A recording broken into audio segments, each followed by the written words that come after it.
Good afternoon all of you. तो बच्चों, आज का जो हमारा टॉपिक है वह है इक्वलिटी ऑफ अपॉर्चुनिटीज। यानी यहाँ पे ये क्वेश्चन भी बन सकता है, what do you mean, what do you understand by equality of opportunities. Discuss in brief the equality of educational opportunity in disparities of educational opportunity in India. तो अब शुरू करते हैं इक्वलिटी ऑफ अपॉर्चुनिटीज। इसमें क्या है कि human declaration of human rights, इसमें धारा 1 और धारा 2 के अंतर्गत मानवीय अधिकारों तथा समानता के अवसरों को समान किया गया है, जो कि इस प्रकार से है। जैसे धारा 1, इसमें क्या कहा गया है कि सभी व्यक्ति जन्म से स्वतंत्र है और वे सम्मानजनक तथा समान अधिकारों के हकदार हैं। वे सभी तर्क एवं चेतना से अभिपूरित है, यानी उन्हें परस्पर एक दूसरे के प्रति भाईचारे की भावना के साथ कार्य करना चाहिए। फर्स्ट धारा 1। धारा 2, यहाँ पे धारा 2 इसमें कहा गया है कि जो प्रत्येक व्यक्ति इस घोषणा में मूल अधिकारों तथा स्वतंत्रता का हकदार है, अतः उन्हें जाति, भाषा, धर्म, रंग, लिंग, राजनीति मतों द्वारा पृथक नहीं किया जा सकता है। और जो हमारे विश्वव्यापी आंदोलन से भारतीय संविधान भी प्रभावित है, और जो संविधान के क्रियान्वयन के साथ जो 1950 में भारत में सभी के लिए अनिवार्य शिक्षा की घोषणा कर दी गई थी। और इन्हीं समानताओं को लक्ष्य मानकर शिक्षा को राष्ट्र की आर्थिक, सामाजिक, नैतिक, सांस्कृतिक, राजनीतिक प्रगति का मार्ग माना गया है। अब आता है शैक्षिक अवसरों की समानता, इक्वलिटी ऑफ एजुकेशनल अपॉर्चुनिटी। इसमें क्या है कि समानता क्या मतलब है कि समानता शब्द से तात्पर्य उन समान परिस्थितियों से है जिनमें सभी व्यक्तियों को विकास के समान अवसर प्राप्त हो सके और सामाजिक भेदभाव का अंत हो सके, तथा जो सोशल जस्टिस के लक्ष्यों के प्रति संभव होता है। अब आता है कि जो शैक्षिक अवसरों की समानता से तात्पर्य सभी के लिए एक समान शिक्षा नहीं है, बल्कि प्रत्येक बालक की शारीरिक, मानसिक, सामाजिक, नैतिक परिस्थितियों के अनुरूप शिक्षा प्रदान करना है। इसका तात्पर्य क्या हुआ कि जो राज्यों द्वारा व्यक्तियों की जो शिक्षा के संदर्भ में जाति है, रंग है, रूप है, प्रांतीयता है तथा भाषा, धर्म आदि के मध्य भेदभाव न करने से भी है।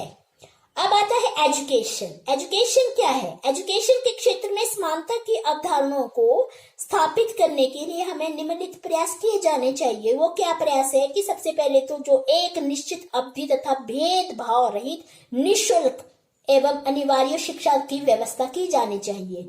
और जो दूसरा है कि जो माध्यमिक स्तर पर विभिन्नीकृत पाठ्यक्रम व्यवस्था, और जो थर्ड है उच्च स्तर पर सभी के लिए अपेक्षित शैक्षिक उन्नति की व्यवस्था, ताकि वे उचित योगदान देने में सक्षम हो सके। ये क्या था? Equality of opportunities. अब हम पढ़ेंगे भारत में शिक्षा के अवसरों की विषमताएं, disparities of educational opportunities in India. इसमें क्या है? जो शिक्षा अवसरों की विषमताओं का निम्नलिखित रूप से यहाँ पे उल्लेख किया है, जो पॉइंट करके मैं आपको समझाती हूँ। सबसे पहले क्या है कि ग्रामीण और नगरीय विभिन्नता, रूरल एंड अर्बन डाइवर्सिटी। इसमें क्या होता है कि जो बौद्धिक, नैतिक, न्याय और घनिष्ठता की दृष्टि से शिक्षा की व्यवस्था में बहुत अधिक असमानता है। यानी जनसंख्या का 3/4 भाग ग्रामीण क्षेत्रों में बसता है और उन्हें शिक्षा के लिए बहुत कम संसाधन प्राप्त हो रहे हैं। और जो समृद्ध लोग हैं शहरों में हैं, उनके निजी रूप में चलाई जाने वाली अच्छी शिक्षण संस्थाओं का लाभ देते हैं उन्हें। तो क्या है, तथा ये भी व्यावसायिक शिक्षण संस्थाओं में अनारक्षित स्थानों के बहुत बड़े हिस्से पर अधिकार कर लेते हैं। और जबकि ग्रामीण स्कूलों की अपेक्षाकृत दयनीय दशा के कारण ग्रामीण जो लोग होते हैं बच्चों की उनमें हानि उठानी पड़ती है, जो ग्रामीण बच्चे होते हैं। सेकंड पॉइंट है आपका लिंग और जाति पर आधारित विषमता।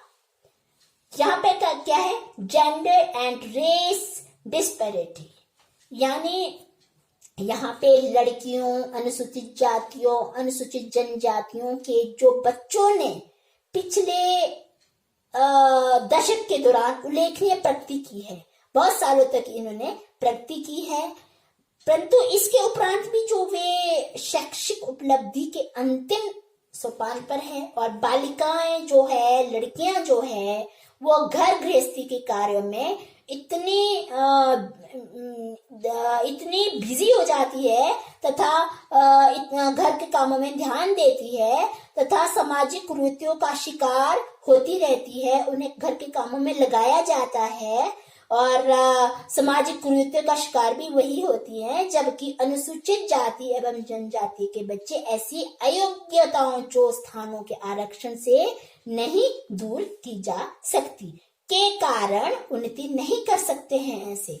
और इनमें से अधिकतर जो पहली पीढ़ी के शिक्षार्थी होने के कारण बाल्यकाल के कुपोषण, सामाजिक अकेलेपन की भावना, कार्य करने की खराब आदतें तथा अपने बौद्धिक क्षमताओं के प्रति आत्मविश्वास के प्रभाव के कारण समुचित विकास नहीं कर पाते हैं। थर्ड आता है शैक्षिक विषमताएं, एजुकेशनल डिस्पैरिटी, यानी इसमें क्या है, जो हमारी शैक्षिक विषमताएं हैं, पहला पॉइंट है कि जिन बस्तियों में, जिन गांवों में प्राथमिक, माध्यमिक, कॉलेज की शिक्षा देने वाली जो संस्थाएं नहीं है, वहां क्या होता है कि वहां के बच्चे वैसे अवसर नहीं मिल पाते जैसे कि बच्चों को मिलने चाहिए, और जो जिनकी बस्तियों में ये संस्थाएं उपलब्ध है। और सेकंड पॉइंट जो है कि इस देश के जो सभी भागों में शैक्षिक विकास में भारी असंतुलन देखने को मिलता है। एक राज्य और दूसरे राज्यों के शैक्षिक विकास में बहुत बड़ा अंतर होता है, यानी एक जिला दूसरे जिले के विकास में और बड़ा अंतर देखने को हमें मिलता है। अब थर्ड पॉइंट है कि जो शिक्षा के अवसरों की विषमता का एक और कारण भी है कि जनसंख्या का बहुत बड़ा भाग गरीब है। जितनी भी हमारी जनसंख्या है उसका बहुत बड़ा जो भाग है वो क्या है, आधी जनसंख्या इसमें गरीब है और बहुत थोड़ा भाग धनी, यानी किसी जो शिक्षा संस्थान के समीप होते हुए भी गरीब परिवार के जो बच्चे होते हैं वो उन्हें अवसर नहीं मिलता है, और जो धनी बच्चे होते हैं, धनी परिवार के जो बच्चे होते हैं, उनको ये अवसर मिलता है। नेक्स्ट पॉइंट है कि जो शिक्षा के अवसरों की विषमता का एक और कारण भी है कि जो विद्यालय तथा कॉलेजों के अपने अपने भिन्न स्तर के कारण पैदा होता है, यानी जब किसी विश्वविद्यालय में प्रवेश पर उन अंकों के आधार पर दिया जाता है जो माध्यमिक स्तर की समाप्ति पर दी गई सार्वजनिक शिक्षा में प्राप्त हुए हो, और प्रवेश साधारणतया इसी आधार पर होता है, तब ग्रामीण क्षेत्र के जो साधनहीन ग्रामीण विद्यालयों में पढ़े लिखे छात्र के लिए यह कसौटी या मापदंड एक समान रही रहता है।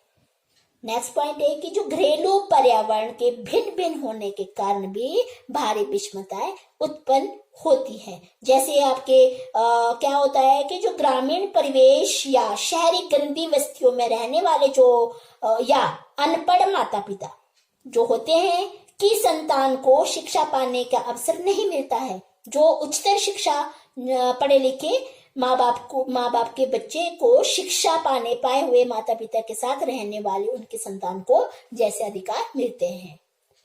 अब जो नेक्स्ट पॉइंट आता है भारतीय शिक्षा नीति, इंडियन एजुकेशन पॉलिसी, ये क्या कहता है, भारतीय शिक्षा नीति 1986 इसमें शैक्षिक विषमताओं को निम्नलिखित क्रम में वर्गीकृत किया गया है। कौन कौन से है वो? जैसे सबसे पहले है महिलाओं की समानता हेतु शिक्षा, education for women equality. Second है अनुसूचित जातियों के लिए शिक्षा, education for scheduled caste. Third है अनुसूचित जातियों की शिक्षा, एजुकेशन फॉर शेड्यूल्ड ट्राइब।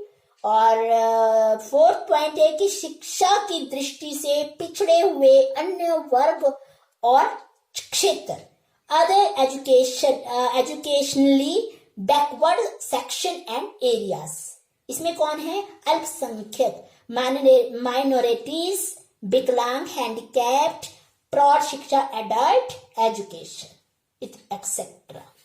अब आता है नेक्स्ट, हमारा जो पॉइंट है वह आता है measure to promote equality of educational opportunities, यानी शिक्षा समानता के अवसर बढ़ाने के उपाय।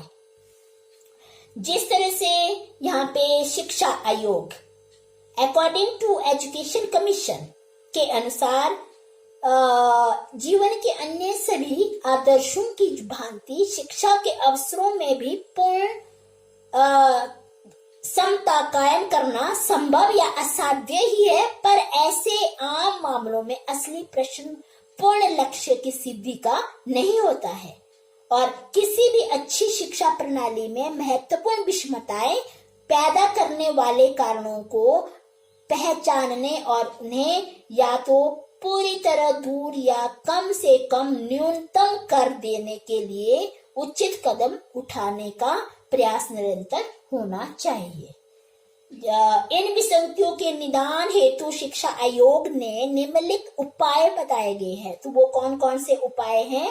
पहला आपका जो उपाय है क्या होना चाहिए, ये जो विसंगतियां है इसके लिए उपाय बताए गए हैं। पहला है प्राथमिक शिक्षा सभी विद्यालयों में निःशुल्क दी जानी चाहिए। और जो सेकंड है माध्यमिक शिक्षा को शीघ्र निःशुल्क बनाने का प्रयास किया जाना चाहिए। इसके लिए एक अवस्थाबद्ध कार्यक्रम भी बनाया जाए। थर्ड है कि जो आगामी 10 वर्षों में उचित माध्यमिक तथा विश्वविद्यालय जो हमारी यूनिवर्सिटी है शिक्षा में फीस के संबंध में प्रयास किया जाना चाहिए कि सभी जरूरतमंद व योग्य छात्रों को निःशुल्क शिक्षा दी जाए। नेक्स्ट पॉइंट आता है कि जो प्राथमिक स्तर पर पाठ्य पुस्तकें, लेखन सामग्री निःशुल्क दी जानी चाहिए।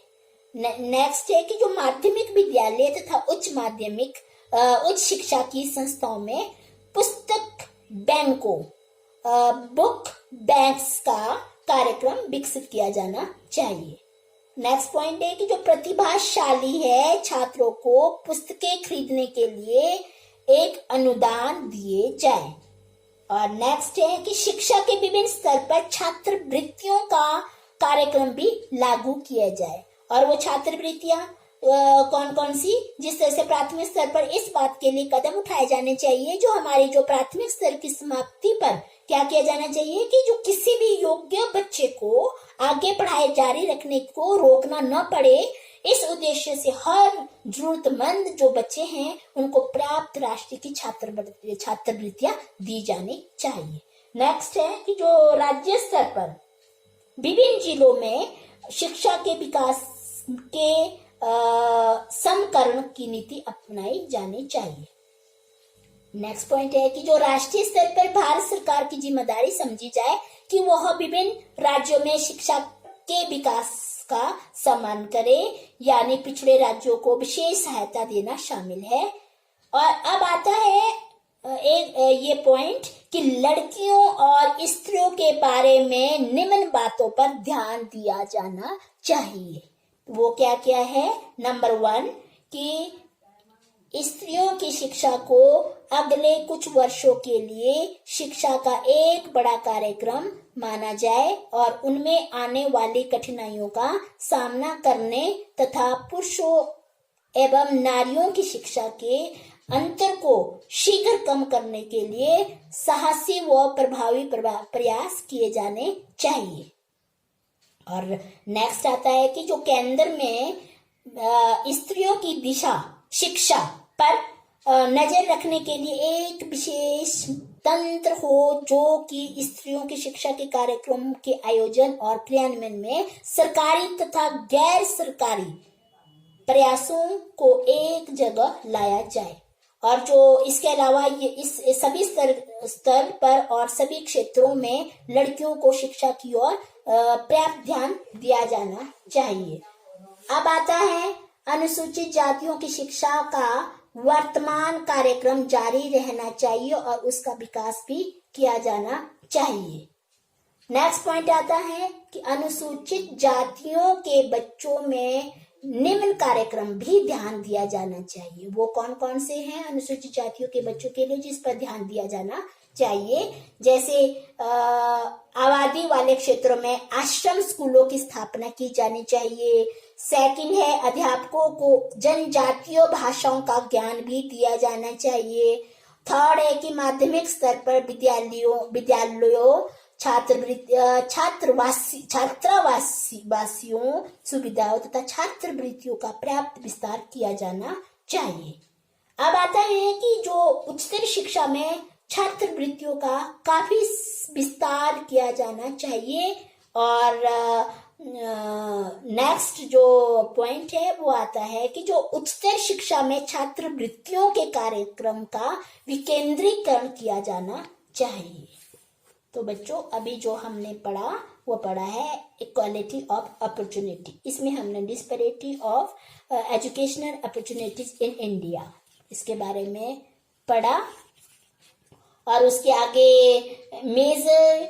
Measures to promote equality of educational opportunities इसके बारे में पढ़ा। Thank you.